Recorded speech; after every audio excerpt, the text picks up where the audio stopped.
গল্প প্রেমের গুঞ্জন, পর্ব 11 ও 12। লেখিকা জান্নাত। প্রেম গুঞ্জনের সামনে এসে দাঁড়ায়। গুঞ্জন স্বাভাবিক গলায় বলল, কিছু বলবেন ভাইয়া? ভাইয়া শব্দটি কানে যেতেই প্রেমের বুকের ভিতরটা কেমন যেন মোচড় দিয়ে উঠল। কেন যেন সম্বন্ধটা তার একদম ভালো লাগলো না।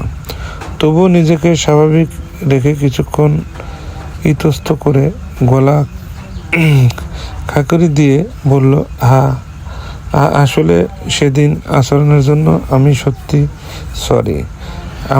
আমার এভাবে রিয়েক্ট করা উচিত হয়নি। কথাগুলো বলতেই প্রেম যেন বেশ কষ্ট হচ্ছিল। এতদিন অহংকার অভ্যস্ত মানুষটির কাছে সরি শব্দটি উচ্চারণ করা যেন এক কঠিন যুদ্ধ। গুঞ্জন আর সাজিয়ে দুজনের বিস্ময়ে একে অপরের মুখের দিকে তাকালো। সাজিয়ার তো নিজের কানকে বিশ্বাসই হচ্ছিল না। সে মনে মনে ভাবল, আমি কি ঠিক শুনেছি?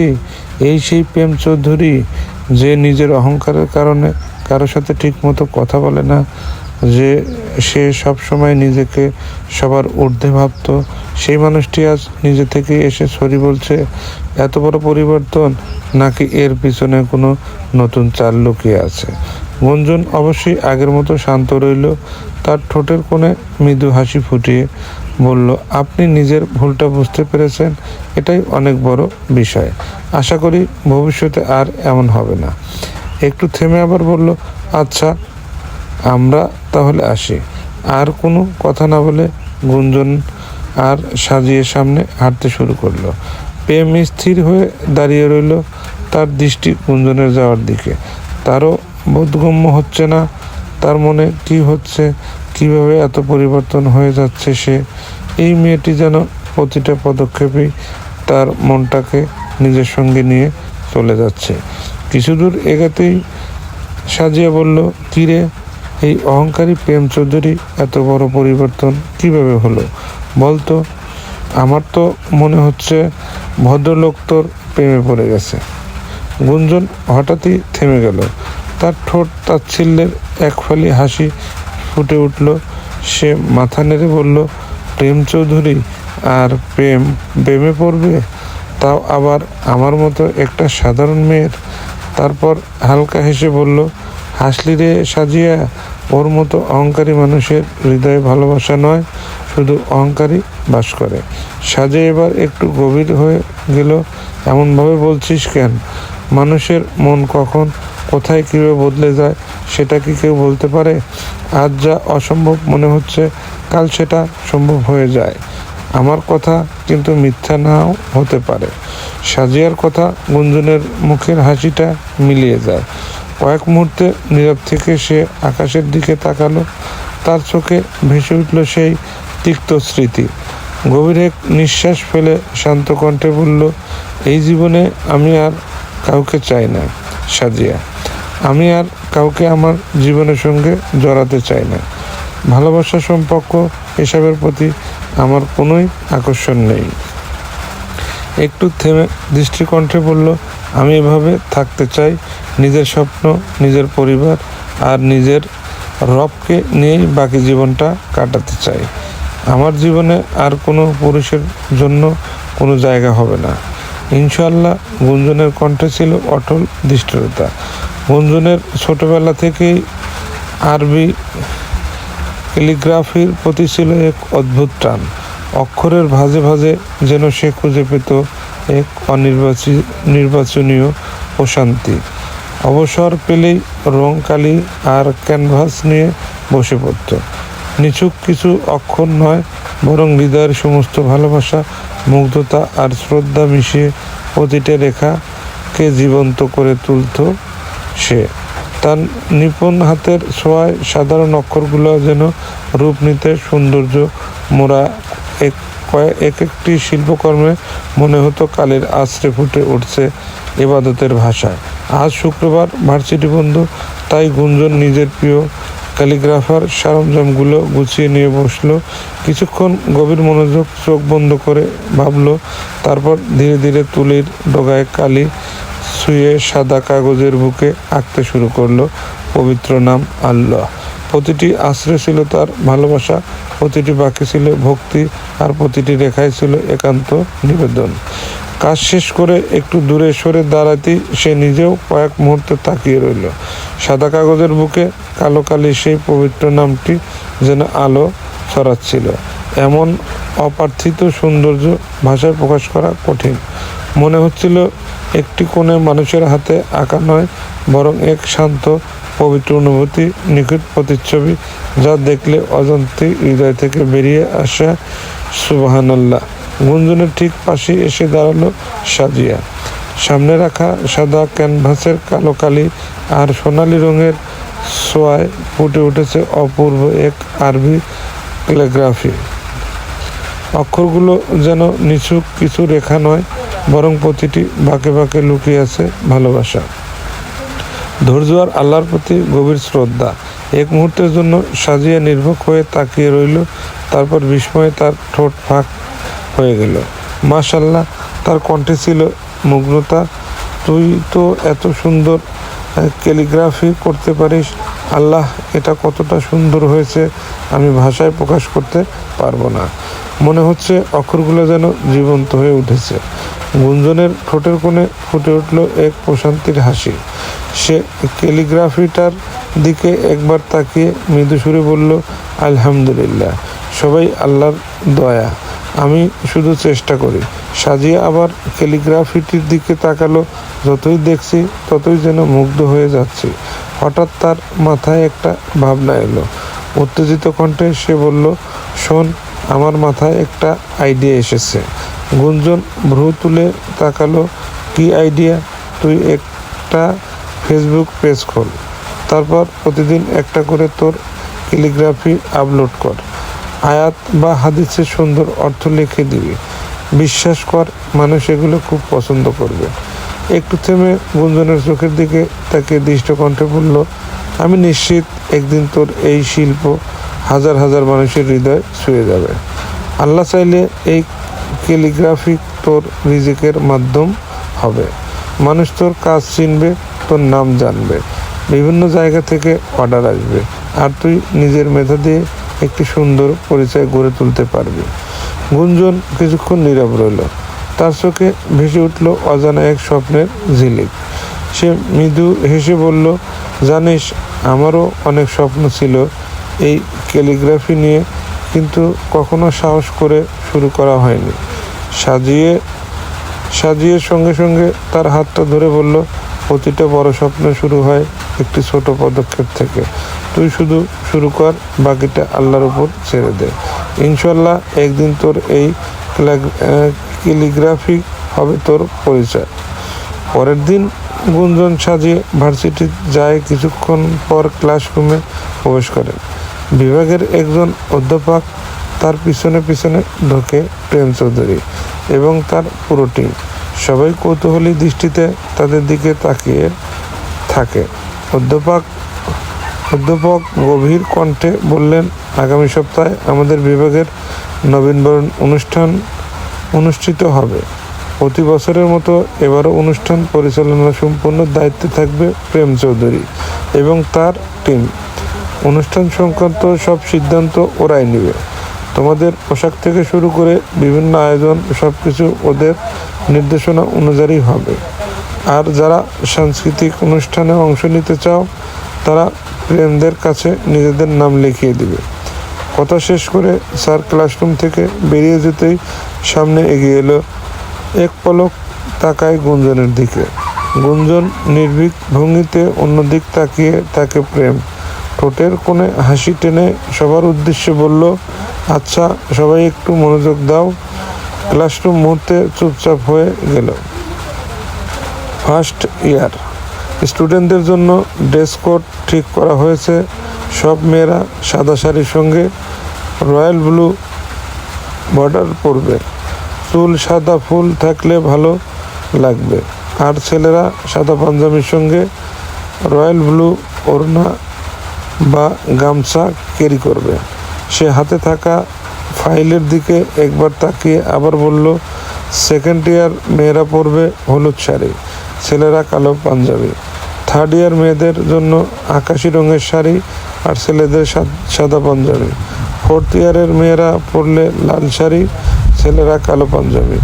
একটু থেমে সে চারদিকে তাকিয়ে বলল, আর যারা গান, নাচ, কবিতা আবৃত্তি, অভিনয় কিংবা অন্য কোনো পারফরমেন্সে অংশ নিতে চাও, তারা আজকের মধ্যেই আমার টিমের কাছে নাম লিখিয়ে দিও। পরে কিন্তু আর কোনো আবেদন নেওয়া হবে না। প্রেমের কথা শেষ হতেই ক্লাস জুড়ে গুঞ্জন শুরু হয়ে গেল। কেউ পোশাক নিয়ে উচ্ছ্বসিত, কেউ আবার কোনো প্রোগ্রামে অংশ নেবে তা নিয়ে আলোচনা করতে ব্যস্ত হয়ে পড়ল। আর সেই কোলাহলের মাঝেই প্রেমের দৃষ্টি বারবার ছুটে যায় গুঞ্জনের দিকে, কিন্তু গুঞ্জন যেন ইচ্ছে করেও তার সেই দৃষ্টি এড়িয়ে যাচ্ছে। প্রেম মৃদু হেসে তার টিম নিয়ে বেরিয়ে যায়। সাজিয়া গুঞ্জনকে বলে, আমার মনে হচ্ছে সত্যি প্রেম ভাইয়া তোর প্রেমে পড়েছে। দেখছিস বারবার তোকে কিভাবে দেখছিল। গুঞ্জন বলে, আমি এসব দেখতে চাই না, তাই এসব নিয়ে আমার কানের কাছে প্যানপ্যানানি করবি না। রাতের খাবার শেষ করে গুঞ্জন নিজের বিছানায় বসেছিল। সাজিয়া ও গুঞ্জনের সামনে এসে কোনো কথা না বলে একটি বড় শপিং ব্যাগ গুঞ্জনের দিকে বাড়িয়ে দিল। গুঞ্জন অবাক হয়ে ভ্রু কুঁচকে বলল, কি আছে এতে? সাজিয়া ঠোঁটের কোণে মিষ্টি হাসি টেনে বলল, খুলেই দেখ না। গুঞ্জন অনিচ্ছা সত্ত্বেও ওই ব্যাগটা হাতে নিল। ব্যাগটা খুলতেই মুহূর্তে তার চোখ বিস্ময়ে বড় হয়ে গেল। একটা অপূর্ব সুন্দর শাড়ি। দেখি বোঝা যাচ্ছে এই শাড়িটা বেশ দামি। কয়েক সেকেন্ডে সে শুধু নির্বাক হয়ে শাড়িটার দিকে তাকিয়ে রইল। তারপর মাথা তুলে সাজিয়ার দিকে তাকিয়ে বিস্মিত কণ্ঠে বলল, সাজিয়া, এটা তুই আমার জন্য কিনেছিস? সাজিয়া হাসি দিয়ে মাথা নাড়ালো। হ্যাঁ। গুঞ্জন যেন বিশ্বাসই করতে পারছিল না। তুই পাগল হয়ে গেছিস? দেখি বোঝা যাচ্ছে শাড়িটা অনেক দামি। এত টাকা নষ্ট করার কি দরকার ছিল? সাজিয়া ঠোঁট ফুলিয়ে বলল, বন্ধুর জন্য খরচ করলে সেটা নষ্ট হয় নাকি? আজ দুপুরে তোকে কত বললাম আমার সঙ্গে চল, তুই গেলি না। আমি জানতাম তুই নিজের জন্য কিছু কিনবি না, তাই আমি নিজেই কিনে এনেছি। গুঞ্জনের চোখে অস্বস্তির স্পষ্ট। সে শাড়িটি আবার ভাঁজ করে ব্যাগে রাখতে বলল, আমি এটা নিতে পারবো না। সাজিয়ার মুখের হাসিটা স্ক্লিনি হয়ে গেল। কেন? গুঞ্জন নিচু স্বরে বলল, কারণ আমি এত দামি উপহার নিতে শিখিনি। ছোটবেলা থেকে আব্বু একটা কথাই শিখেছেন, যেটা নিজের সামর্থ্য কেনা যায় না, সেটা অকারণে কারো কাছ থেকে নেওয়া ঠিক নয়। তুই আমার বন্ধু, তাই তোকে কষ্ট দিতে চাই না, কিন্তু এটা আমি নিতে পারবো না। সাজিয়া দীর্ঘশ্বাস ফেলল, তারপর ধীরে ধীরে গুঞ্জনের সামনে এসে হাঁটু গেড়ে বসে পড়ল। গুঞ্জনের দুই হাত নিজের হাতের মুঠায় নিয়ে নরম গলায় বলল, তুই জানিস আল্লাহ আমাকে অনেক কিছুই দিয়েছেন, কিন্তু তোর মতো একটা মানুষ খুব কমই দিয়েছেন। তোর সঙ্গে আমার পরিচয়টা হয়তো খুব বেশি দিনের নয়। ক্যালেন্ডারের পাতায় সেই সময়টুকু নিতান্তই ক্ষণিক, অথচ কিছু মানুষ থাকে যারা বছরের পর বছর পাশে থাকে, আপন হয়ে উঠতে পারে না। আবার কিছু মানুষ আসে আর অল্প কয়েকটা দিনেই হৃদয়ের গভীরতম কোণে নিজের জন্য একটা চিলতি আশ্রয় বানিয়ে ফেলে। তুই ঠিক তেমনই একজন। বিশ্বাস কর, এই অল্প সময়ে তুই আমার মনের গহীনে এমন এক জায়গা করে নিয়েছিস, সেখানে খুব সহজেই কাউকে স্থান দেওয়া যায় না।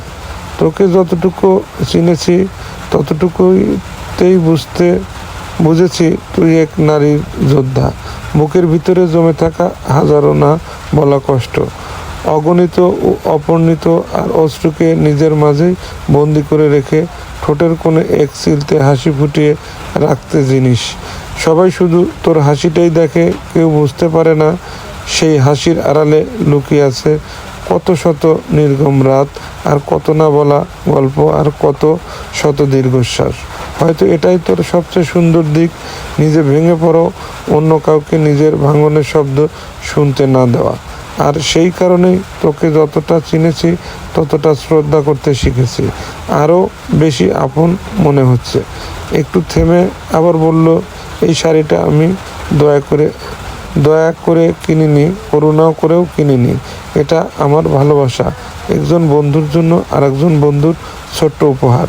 গুঞ্জনের ভিজে ওটা সাজিয়ে আবার বলল, আজ তুই বলেছিলি গরিবদের কোনো শখ আহ্লাদ থাকতে নেই।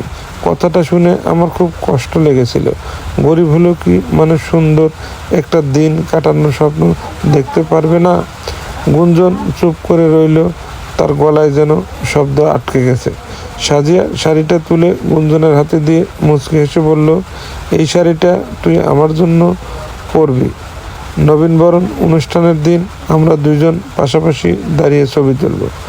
বহু বছর পর ছবিটি দেখে যেন বলতে পারি এই দিনটা কত সুন্দর ছিল। গুঞ্জনের চোখের কোণ বেয়ে টপ টপ করে কয়েক ফোঁটা অশ্রু গড়িয়ে পড়ল। গুঞ্জন হঠাৎ করেই সাজিয়াকে জড়িয়ে ধরল, কাপা গলায় বলল, আল্লাহ তোকে সবসময় ভালো রাখুক। তোর মতো বন্ধু পাওয়া সত্যি ভাগ্যের ব্যাপার। সাজিয়াও তাকে শক্ত করে জড়িয়ে ধরে ঠোঁটের কোণে তৃপ্তির হাসি ফুটে উঠেছে। দ্রুত কিবোর্ড আঙ্গুল চালিয়ে একটি ছোট্ট বার্তা লিখল, আমি পেরেছি ভাইয়া। মাত্র 3টি শব্দ, কিন্তু সেই 3টি শব্দের মাঝে লুকিয়েছিল একরাশ স্বস্তি, আনন্দ আর প্রতিশ্রুতি পূরণের তৃপ্তি। পৃথিবীর আলোয় ভরা ভোর। ফজরের নামাজ আদায় করে কিছুক্ষণ কোরআন তেলাওয়াত করেছিল গুঞ্জন। তেলাওয়াতের শেষ হতেই তার হৃদয়ে নেমে এলো এক অপার্থিব প্রশান্তি, যেন প্রতিটি আয়াত তার ক্লান্ত আত্মাকে আলতো করে ছুঁয়ে দিয়েছে। ধীর পায়ে সে জানালার কাছে এসে দাঁড়ালো। পূর্ব দিগন্তে সূর্যের প্রথম আলো তখন আকাশের গায়ে সোনালি আর গোলাপি রঙের তুলির আশ্রে বুকে এঁকে দিচ্ছে। ভোরের শীতল বাতাস এসে তার হৃদয়কে আরও প্রশান্তিতে মরিয়ে দিচ্ছে। দূরে পাখিদের কলতান, গাছের পাতায় জমে থাকা শিশির বিন্দুর ঝিলিক, সব মিলিয়ে প্রকৃতি যেন রবের প্রশংসায় মগ্ন। গুঞ্জন নিশ্চুপ হয়ে আকাশের দিকে তাকিয়ে থাকে। তার মুখে কোনো কথা নেই, তবুও চোখের গভীরে জমে থাকা অনুভূতিগুলো যেন এক এক পৌঁছে যাচ্ছিল মহান রবের দরবারে। মনে হচ্ছিল সে ভাষা নয়, হৃদয়ের নীরবতা আল্লাহর সঙ্গে কথা বলছে।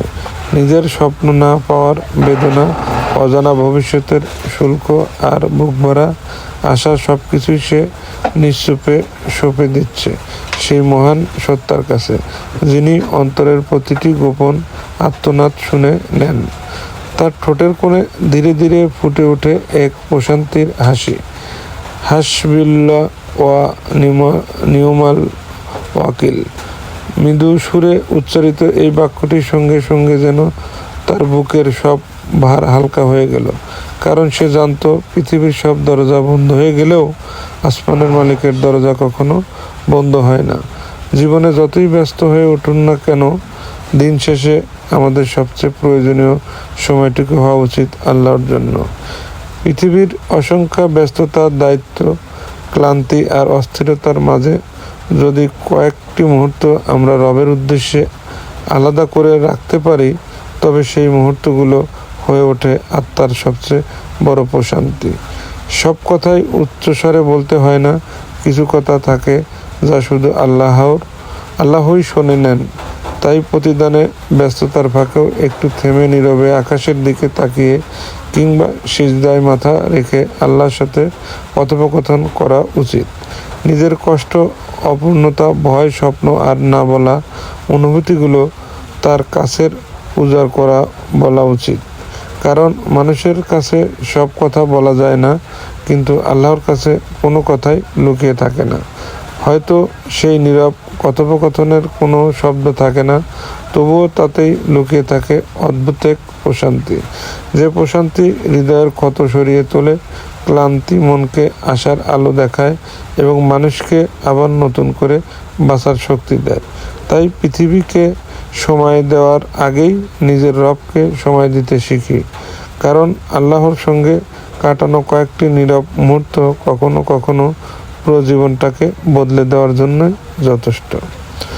গুঞ্জন ফোনটা হাতে নিয়ে বারবার বাবার নম্বরে কল দেয়। কয়েক সেকেন্ডের মধ্যেই ওপাশ থেকে ফোন রিসিভ হয়। পরিচিত সেই স্নেহমাখা কণ্ঠে কানে আসতে গুঞ্জনের মুখে অজান্তেই এক টুকরো হাসি ফুটে ওঠে।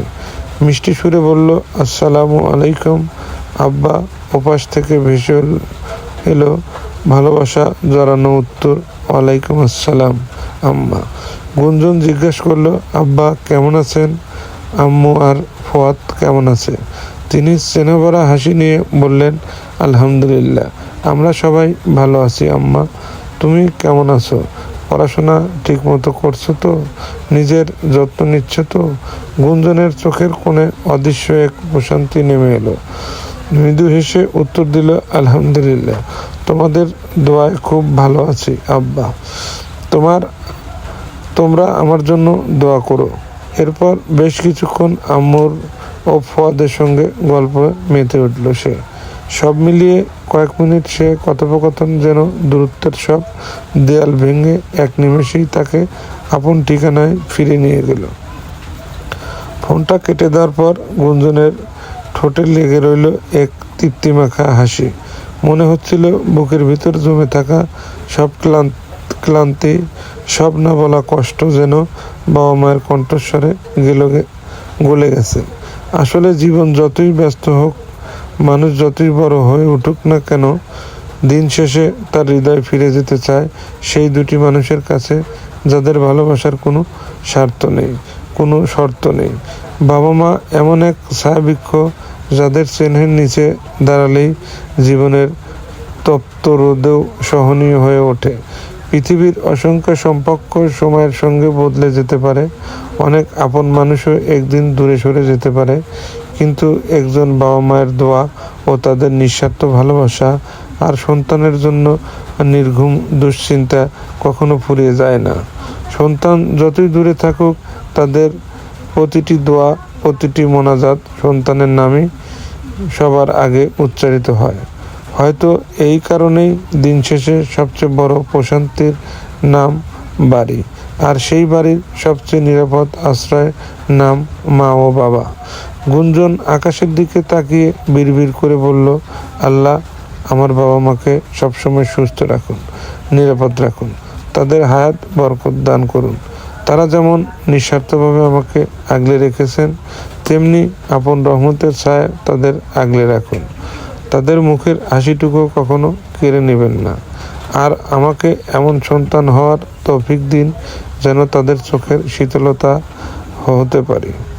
ভার্সিটিতে পা রাখতেই পুরো ক্যাম্পাস যেন উৎসবের রঙে রঙিন হয়ে উঠেছে। চারদিকে ব্যস্ততার এক মধুর কোলাহল। কেউ স্টেজ সাজাচ্ছে, কেউ রঙিন বেলুন আর ফুল দিয়ে প্রবেশপথ সজ্জিত করছে। কোথাও সিনিয়ররা নবীনবরণের জন্য স্বাগত ব্যানারের শেষ মুহূর্তে রঙের আসর বসাচ্ছে। আবার কেউ বিশাল ক্যানভাসে বিশ্ববিদ্যালয়ের প্রতীক আর ঐতিহ্য ফুটিয়ে তুলতে ব্যস্ত। এক পাশে কয়েকজন শিক্ষার্থী কাঠের ফ্রেম হাতে আঁকা ওয়েলকাম ফ্রেশ ক্যালিগ্রাফি ঝুলিয়ে দিচ্ছে। আরেক কোণে তৈরি হচ্ছে একটি সুন্দর ফটো কর্নার, যেখানে নতুন শিক্ষার্থীরা স্মৃতি ধরে রাখবে ক্যামেরার ফ্রেমে। স্টেজের বিশাল ব্যাকড্রপে বিশ্ববিদ্যালয়ের লেগে বই, কলম, উড়ন্ত পায়রা আর সবুজ লালের ছোঁয়া আঁকা হচ্ছে নতুন স্বপ্নের প্রতিচ্ছবি। এই ব্যস্ততার মাঝেই একজন জুনিয়র এসে বিনয়ের সঙ্গে বলল, গুঞ্জন আপু, প্রেম ভাইয়া আপনাকে ডাকছেন। গুঞ্জন সাজিয়ার দিকে একবার তাকিয়ে তার সঙ্গে এগিয়ে যায়, সাথে সাজিয়াও যায়। প্রেম যখন কয়েকজনের সঙ্গে অনুষ্ঠান নিয়ে আলোচনা করছিল, গুঞ্জন কাছে যেতেই সে কথোপকথন থামিয়ে তাদের দিকে তাকালো।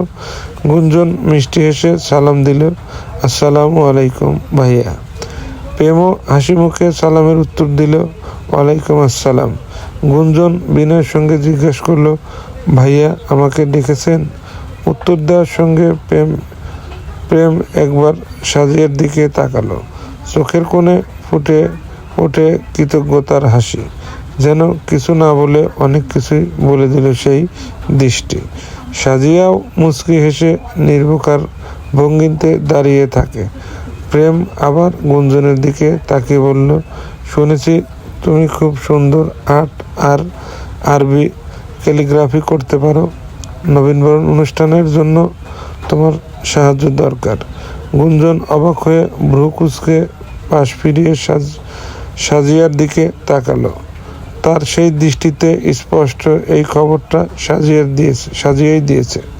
সাজিয়া যেন কিছুই জানে না এমন ভঙ্গিতে কাঁধ ঝুঁকিয়ে অন্যদিকে তাকিয়ে থাকে। ঠোঁটের কোণে লুকিয়ে থাকা দুষ্ট হাসিটুকু অবশ্যই গুঞ্জনের চোখে এড়ালো না। গুঞ্জন মনে মনে বলল, আজ বাসায় গিয়ে তোর খবর আছে। কিন্তু মুখে কিছু না বলে শান্ত স্বরে বলল, জি ভাইয়া, চেষ্টা করব।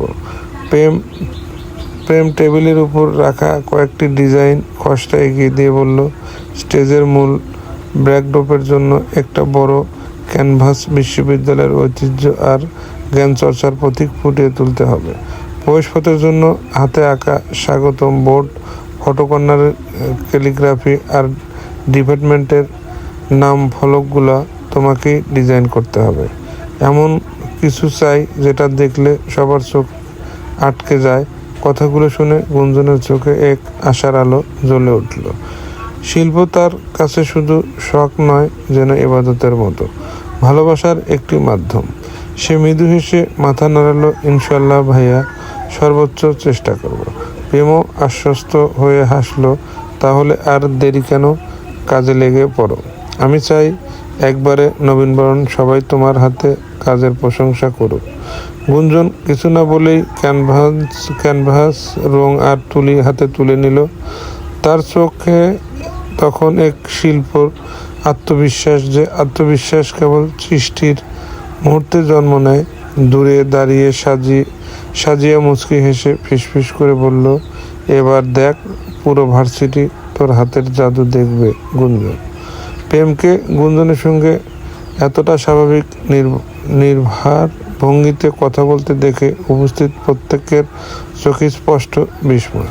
কেউ বিশ্বাস করতে পারছিল না, এই কি সেই প্রেম চৌধুরী যে নাকি 2 দিন আগে গুঞ্জনকে সহ্যই করতে পারত না। আজ সেই প্রেম চৌধুরী এতটা স্বাভাবিকভাবে তার সঙ্গে কথা বলছে। ফিসফিস করে নানান প্রশ্ন ভেসে বেড়াতে লাগলো চারপাশে। সবাই মনে একই কৌতূহল, হঠাৎ এমন পরিবর্তন, কারণ কি? তবুও সেই কৌতূহলের মুখ ফুটে প্রকাশ করার সাহস কারো হলো না। কারণ সামনে দাঁড়িয়ে আছে প্রেম চৌধুরী। তার ব্যক্তিত্ব আর কঠোর উপস্থিতির সামনে অযথা প্রশ্ন করার দুঃসাহস কারণে। তাই সবাই শুধু নীরব দর্শক হয়েই রইল। মেঘা বাইরে থেকে নিজেকে যতটা স্বাভাবিক দেখানোর চেষ্টা করছে, ভিতরে ভিতরে ততটাই জ্বলছে হিংসার আগুনে।